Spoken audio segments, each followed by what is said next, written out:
honourable member from Calgary Forest Lawn. After 9 years of this Liberal NDP Prime Minister, Canada has turned into a nation of renters. After spending $89 billion on a photo op slush fund for housing, rents and mortgages doubled. The dream of home ownership for an entire generation is dead. Canadians are stretched because of higher taxes and higher rent, like the carbon tax scam that increased, making it harder for Canadians to pay for rent and food.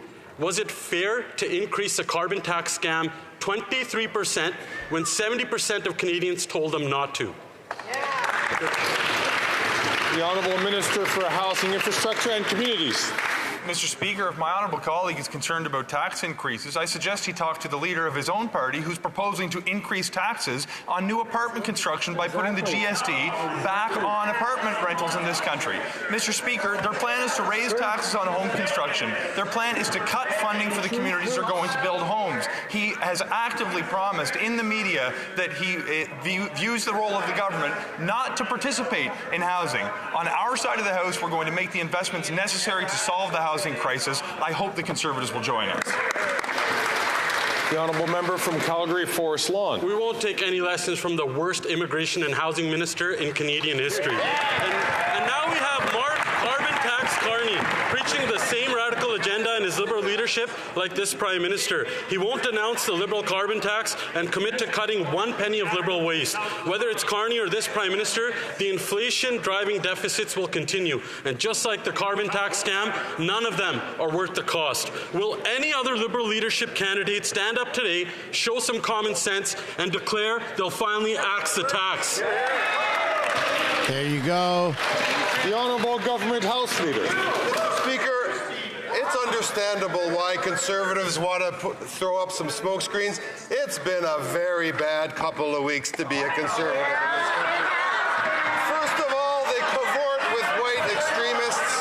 Then their leader says we're going to have an a la carte Charter of Rights where we're going to take away your rights on a whim.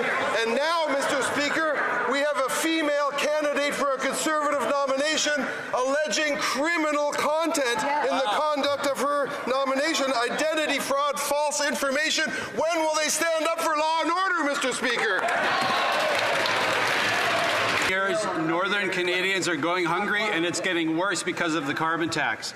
In 2018, 57% of Nunavut families lived with food insecurity versus the national average of 12.7%.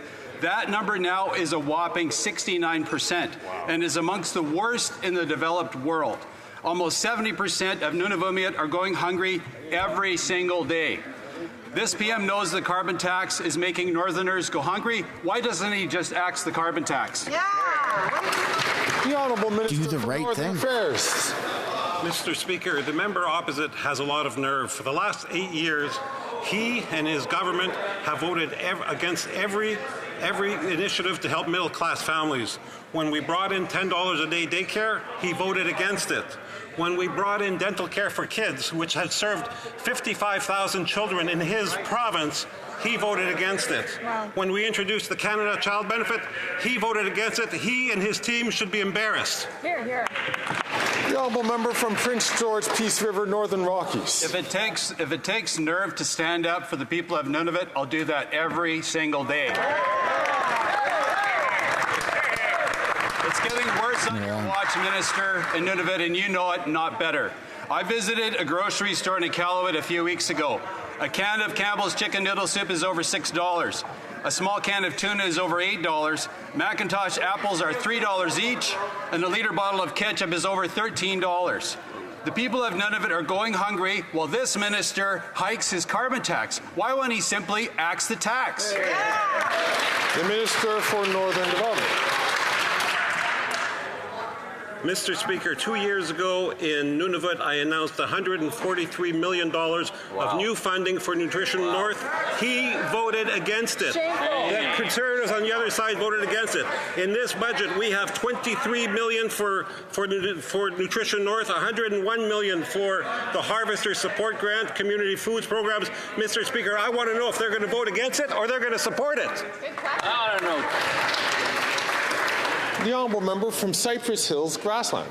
Mr. Speaker, after 9 years of this NDP Liberal Prime Minister, over 2 million Canadians are using a food bank every single month. The CEO of Food Banks Canada says that food banks are becoming unsustainable as more food banks are closing their doors because they are out of food. Yet the Prime Minister is determined as ever to drive up the cost of food as he refuses to listen to the millions of Canadians who want to axe his extreme tax. If he won't listen to us, why won't he at least listen to Food Banks Canada's CEO, or maybe the millions of Canadians who are demanding that he lower the price of food by axing his extreme carbon tax? The Honourable Minister. It would honestly make a huge difference in our quality of life. I am very proud to be part of a government that believes that every child should have access to food well at school. And that's why we announced our National School Food Program, ensuring that an additional 400,000 kids have access to food well at school. I don't understand why the Conservatives would oppose such a measure. How would this be controversial, Mr. Speaker, getting food into children's bellies? Children's deserve Remove the carbon tax. Let parents pay for their kids' food instead of gouging everybody. Mr. Speaker, reproductive rights are under attack, including by Conservatives who voted against free contraceptives, have pushed backdoor legislation, and tabled petitions attempting to violate abortion rights. But the Liberals are no better, Mr. Speaker. They failed to uphold access to abortion care, including in New Brunswick, where there is not a single abortion clinic. When will the government enforce the Canada Health Act and protect the right to access a safe abortion? The Honourable Parliamentary Secretary. Thank you, Speaker, and thank you to my friend from across the way. I agree we need to protect abortion rights in this country, and I saw her this morning with the people on Parliament Hill who are fighting for choice, who are fighting against the people who are there to take our rights away. I agree, there's more to do. It's not perfect yet. We will get there. On this side of the House, we are committed to it.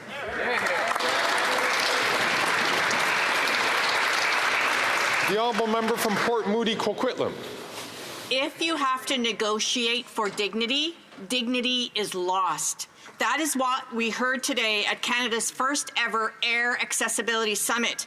Forcing people to drag themselves off of planes or to be taken out on food carts is what's happening under the Liberals.